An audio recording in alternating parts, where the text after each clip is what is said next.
ओम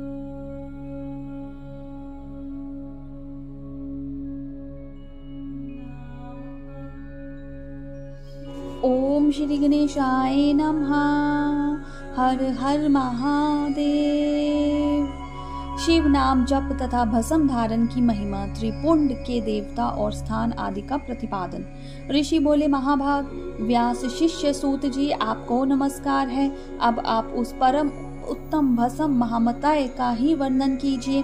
भस्म महामतय, महात्मय, रुद्राक्ष महात्मय तथा उत्तम नाम महात्मय, इन तीनों का परम प्रसन्नता पूर्वक प्रतिपादन कीजिए और हमारे हृदय को आनंद दीजिए। सूत जी ने कहा, महर्षियों, आपने बहुत उत्तम बात पूछी है। यह समस्त लोगों के लिए हितकारक विषय है। जो लोग भगवान शिव की उपासना करते हैं वे धन्य हैं, कृतार्थ हैं, उनका देह धारण सफल है तथा उनके समस्त कुल का उद्धार हो गया।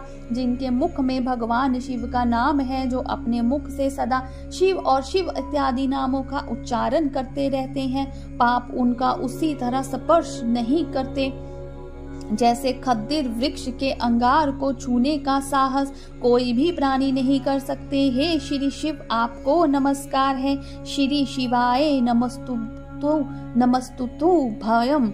ऐसी बात जब मुंह से निकली है तब वह मुख समस्त पापों का नाश करने वाला पावन तीर्थ बन जाता है। जो मनुष्य प्रसन्नता पूर्वक उस मुख का दर्शन करता है उसे निश्चय ही तीर्थ सेवन जनित फल प्राप्त होता है। ब्राह्मणों, शिव का नाम, विभूति, भस्म तथा रुद्राक्ष, ये तीनों त्रिवेणी के समान परम पुण्यमय माने गए हैं। जहाँ ये तीनों शुभतर वस्तुएं स्पर्धा रहती हैं, उसके दर्शन मात्र से मनुष्य त्रिवेणी स्नान का फल पा लेता है। भगवान शिव का नाम गंगा है, विभूति यमुना मानी गई है तथा रुद्राक्ष को सरस्वती कहा गया है। इन तीनों की संयुक्त त्रिवेणी समस्त पापों का नाश करने वाली है। श्रेष्ठ ब्राह्मणों, इन तीनों की महिमा का सदस्य दिलशन भगवान महेश्वर के बिना दूसरा कौन भली भांति जानता है। इस ब्रह्मांड में जो कुछ है वह सब तो केवल महेश्वर ही जानते हैं। विप्रगण, मैं अपनी श्रद्धा भक्ति के अनुसार संक्षेप से भगवान नामों की महिमा का कुछ वर्णन करता हूँ। तुम सब लोग प्रेम पूर्वक सुनो। यह नाम महात्मय, समस्त पापों को हर लेने वाला सर्वोत्तम साधन है। शिव इस नाम रूपी दावा नल से महान पातक रूपी पवित्र अन्यास ही भस्म हो जाता है। यह सत्य है, इसमें संशय नहीं है। शौनक, पाप मूलक को नाना प्रकार के दुख हैं, वे एकमात्र शिव का भगवन नाम से ही नष्ट होने वाले हैं। दूसरे साधनों से संपूर्ण यत्न करने पर भी पूर्णता नष्ट नहीं होते। जो मनुष्य इस भूतल पर सदा भगवान शिव के नामों के जप में ही लगा हुआ है, वह वेदों का ज्ञाता है, वह पुण्य आत्मा है, वह धन्यवाद का पात्र है तथा वह विद्वान माना गया है। मुने, जिनका शिव नाम जप में विश्वास है, उनके द्वारा आचरित नाना प्रकार के धर्म तत्काल फल देने के लिए उत्सुक हो जाते हैं। महर्षि, भगवान शिव के नाम से जितने पाप नष्ट होते हैं उतने पाप मनुष्य इस भूतल पर कर नहीं सकते हैं। जो शिव नाम रूपी नौका पर आरूढ़ हो संसार रूपी समुद्र को पार करते हैं, उनके जन्म मरण रूप संसार के मूलभूत वे सारे पाप निश्चय ही नष्ट हो जाते हैं। महामुने, संसार के मूलभूत पातक रूपी पादपों का शिव नाम रूपी कुठार से निश्चय ही नाश हो जाता है। जो पाप रूपी नल से पीड़ित है, उन्हें शिव नाम रूपी अमृत का पान करना चाहिए। पापों के दावा नल से दग्ध होने पर लोगों को उस शिव नामात्र के बिना, नामृत के बिना शांति नहीं मिल सकती। जो शिव नाम रूपी सुधा की वृष्टि जनित धारा में गोते लगा रहे हैं, वे संसार रूपी दावा नल के बीच में खड़े होकर भी कदापि शोक के भागी नहीं होते। जिन महामताओं के मन में शिव नाम की प्रति बड़ी भारी भक्ति है, ऐसे लोगों की सहसा और स्वरथा मुक्ति होती है। मुनीश्वर जिनके अनेक जन्मों तक तपस्या की है, उसी की शिव नाम के प्रति भक्ति होती है, जो समस्त पापों का नाश करने वाली होती है। जिसके मन में भगवान शिव के नाम के प्रति कभी खंडित ना होने वाली असाधारण भक्ति प्रकट हुई है, उसी के लिए मोक्ष सुलभ है। यह मेरा मत है। जो अनेक पाप करके भी भगवान शिव के नाम जप में आदर पूर्वक लग गया है, वह समस्त पापों से मुक्त हो ही जाता है, इसमें संशय नहीं है। जैसे वन में दावा नल से दग्ध हुए वृक्ष भस्म हो जाते हैं, उसी प्रकार शिव नाम रूपी दावा नल से दग्ध होकर उस समय तक के सारे पाप भस्म हो जाते हैं। शौनक जिसके अंग नित्य भस्म लगाने से पवित्र हो जाते हैं, तथा जो शिव नाम जप का आदर करने लगा है, वे घोर संसार सागर को भी पार कर ही लेता है। संपूर्ण वेदों का अवलोकन करके पूर्ववर्ती महर्षियों ने यही निश्चय किया है कि भगवान शिव के नाम का जप संसार सागर को पार करने के लिए सर्वोत्तम उपाय है। मुनिवरों, अधिक कहने से क्या लाभ। मैं शिव नाम के सर्व पापापहारी महामताए का एक ही श्लोक में वर्णन करता हूँ। भगवान शंकर के एक नाम में भी पाप हरण की जितनी शक्ति है, उनका पातक मनुष्य कभी नहीं कर सकता। मुने पूर्व काल में महापापी राजा इंद्रधुमन ने शिव नाम के प्रभाव से ही उत्तम सद्गति प्राप्त की थी। इसी तरह कोई ब्राह्मणी युवती भी जब बहुत पाप कर चुकी थी, शिव नाम के प्रभाव से ही उत्तम गति को प्राप्त हुई। द्विजवरों, इस प्रकार मैंने तुमसे भगवान नाम के उत्तम महामतय का वर्णन किया है। अब तुम भस्म का महामतय सुनो, जो समस्त पावन वस्तुओं को भी पावन करने वाला है। महर्षियों, भस्म संपूर्ण मंगलों को देने वाला तथा उत्तम है। उसके 2 भाग बताए गए हैं। उन भेदों में मैं वर्णन करता हूँ, सावधान होकर सुनो। एक को महाभस्म जानना चाहिए और दूसरे को सवलप भस्म। महाभस्म के भी अनेक भेद हैं। वह 3 प्रकार का कहा गया है, श्रोत्र, स्मार्त और लौकिक। स्वलप भस्म के भी बहुत से भेदों का वर्णन किया गया है। श्रोत और सम्राट भस्म को केवल दिग्गजों के ही उपयोग में आने के योग्य कहा गया है। तीसरा जो लौकिक भस्म है, वह अन्य सब लोगों के भी उपयोग में आ सकता है। श्रेष्ठ महर्षियों ने यह बताया कि दिग्गजों को वैदिक मंत्र के उच्चारण पूर्वक भस्म धारण करना चाहिए। दूसरे लोगों के लिए बिना मंत्र के ही केवल धारण करने का विधान है। जले हुए गोबर से प्रकट होने वाला भस्म अग्निय कहलाता है। महामुने, वह भी त्रिपुंड का द्रव्य है, ऐसा कहा गया है। अग्निहोत्र से उत्पन्न हुआ भस्म भी मनीषी पुरुषों को संग्रह करना चाहिए। अन्य यज्ञ से प्रकट हुए भस्म भी त्रिपुंड धारण के काम में आ सकता है। जाबालोप निषद में आए हुए अग्नि इत्यादि 7 मंत्रों द्वारा जल मिश्रित भस्म से धूलन, विभूति, अंगों से मर्दन या लेपन करना चाहिए। महर्षियों, जाबा लीने सभी वर्णों और आश्रम के लिए मंत्र से या बिना मंत्र के भी आदर पूर्वक भस्म से त्रिपुंड लगाने की आवश्यकता बताई है। समस्त अंगों में सजल भस्म को मलना अथवा विभिन्न अंगों में तिरछा त्रिपुंड लगाना, इन कार्यों को मोक्षार्थी पुरुष प्रमाद से भी ना छोड़े, ऐसा श्रुति का आदेश है। भगवान शिव और विष्णु ने भी त्रिपुंड धारण किया है। अन्य देवियों सहित भगवती उमा और लक्ष्मी देवी ने भी वाणी द्वारा इसकी प्रशंसा की है।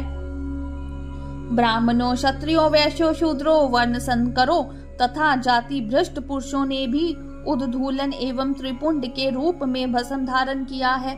इसके पश्चात भस्म धारण तथा त्रिपुंड की महिमा एवं विधि बताकर सूत जी ने फिर कहा, महर्षियों, इस प्रकार मैंने संक्षेप से त्रिपुंड का महामतय बताया है। यह समस्त प्राणियों के लिए गोपनीय रहस्य है, अथवा तुम्हें भी इसे गुप्त ही रखना चाहिए। मुनिवरों, ललाट आदि सभी निर्दिष्ट स्थानों में जो भस्म से 3 तिरछी रेखाएं बनाई जाती हैं, उन्हीं को विधानों के त्रिपुंड कहा है। बोहों के मध्य भाग से लेकर जहां तक बोहे का अंत है, उतना बड़ा त्रिपुंड ललाट में धारण करना चाहिए। मध्या और अनामिका उंगलियों से 2 रेखाएं करके बीच में अंगुष्ठा द्वारा प्रतिलोम भाव से की गई रेखा त्रिपुंड कहलाती है। अथवा बीच की 3 उंगलियों से भस्म लेकर यत्न पूर्वक भक्ति भाव से ललाट में त्रिपुंड धारण करे। त्रिपुंड अत्यंत महत्व तथा भोग और मोक्ष को देने वाला है। त्रिपुंड की 3 रेखाओं में से प्रत्येक के 9 देवता हैं, जो सभी अंगों में स्थित हैं। मैं उनका परिचय देता हूँ, सावधान होकर सुनो। मुनिवरों, प्रणव का प्रथम अक्षर अकार, ग्रहपतय अग्नि, पृथ्वी धर्म रजोगुण, ऋग्वेद क्रिया शक्ति, प्रात सवन तथा महादेव, ये त्रिपुंड की प्रथम रेखा के 9 देवता हैं। यह बात शिव दीक्षा परायण पुरुषों को अच्छी तरह समझ लेनी चाहिए। प्रणव का दूसरा अक्षर उकार, दक्षिण अग्नि, आकाश सतत्व गुण, युजुर्वेद, मध्य दिन सवन, इच्छा शक्ति, अंतर आत्मा तथा महेश्वर, ये दूसरी रेखा के 9 देवता हैं।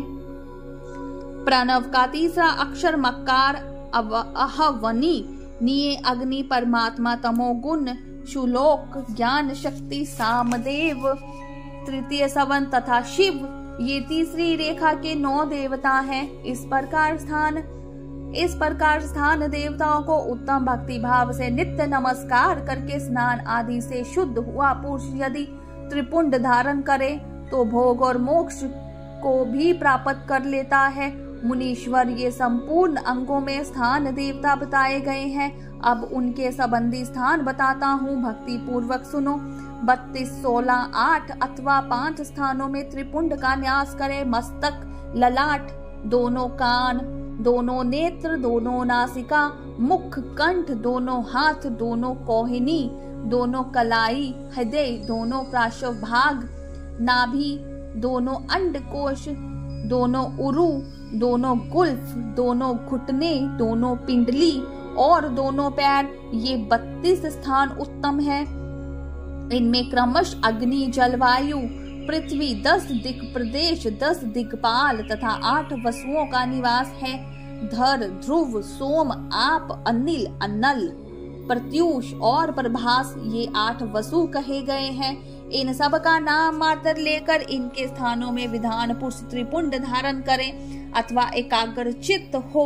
16 स्थान में ही त्रिपुंड धारण करे। मस्तक, ललाट, कंठ, दोनों कंधों, दोनों भुजाओं, दोनों कोहनिया तथा दोनों कलाइयों में, हृदय में, नाभि में, दोनों पसलियों में तथा पृष्ठ भाग में त्रिपुंड लगाकर वहां दोनों अश्विनी कुमारों का, शिव, शक्ति, रुद्र, ईश तथा नारद का और वामा आदि 9 शक्तियों का पूजन करें। ये सब मिलकर 16 देवता हैं। अश्विनी कुमार 2 कहे गए हैं, ना सत्य और द्रसत्य अथवा मस्तक, केश, दोनों कान, मुख, दोनों भुजा, हृदय, नाभि, दोनों उरु, दोनों जानू, दोनों पैर और पृष्ठभाग। इन 16 स्थानों में 16 त्रिपुंड का न्यास करे। मस्तक में शिव, केश में चंद्रमा, दोनों कानों में रुद्र और ब्रह्मा, मुख में विघ्नराज गणेश, दोनों भुजाओं में विष्णु और लक्ष्मी, हृदय में शंभु, नाभि में प्रजापति, दोनों उरुओं में नाग और नाग कन्याएं, दोनों घुटनों में ऋषि कन्याएं, दोनों पैरों में समुद्र तथा विशाल पृष्ठभाग में संपूर्ण तीर्थ देवता रूप में विराजमान है। इस प्रकार 16 स्थानों का परिचय दिया गया है। अब 8 स्थान बताए जाते हैं। गृह स्थान, ललाट, परम उत्तम, कर्ण युगल, दोनों कंधे, हृदय और नाभि, ये 8 स्थान हैं। इनमें ब्रह्मा तथा सप्त ऋषि, ये 8 देवता बनाए गए हैं।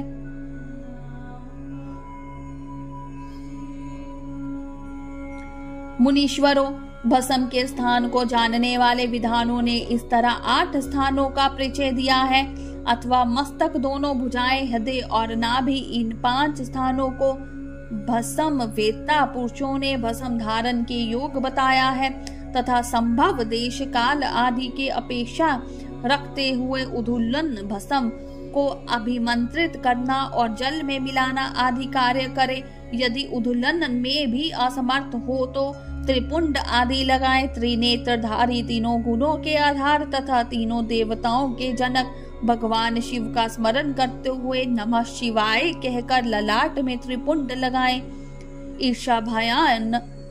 ईशाभयमं नमः ऐसा कहकर दोनों पृष्ठभागों में त्रिपुंड धारण करे। बीजाभयम नमः यह बोलकर दोनों कलाइयों में भस्म लगावे।